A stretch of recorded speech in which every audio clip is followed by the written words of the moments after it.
Please যেই subscribe মেয়েটা at বিয়ের SP আগে Flavor. কারো ধমক সহ্য করতে পারতো না, বাবা একটা ঝাড়ি মারলে সারা দিন চোখের পানি ছেড়ে কান্না করত, সেই মেয়েটা বিয়ের পরে শাশুড়ির খোঁটা খায়, শ্বশুরের খোঁটা খায়, স্বামীর খোঁটা খায়, ননদের খোঁটা খায়, তবুও মেয়েটা আল্লাহর দিকে তাকিয়ে সহ্য করে নেয়। যেই মেয়েটা বিয়ের আগে কারো ধমক সহ্য করতে পারতো না, বাবা একটা ঝাড়ি মারলে সারা দিন চোখের পানি ছেড়ে কান্না করত, সেই মেয়েটা বিয়ের পরে শাশুড়ির খোঁটা খায়,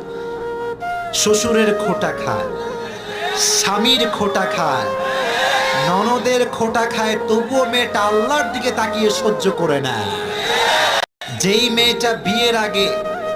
কারো ধমক সহ্য করতে পারতো না, বাবা একটা ঝাড়ি মারলে সারা দিন চোখের পানি ছেড়ে কান্না করত,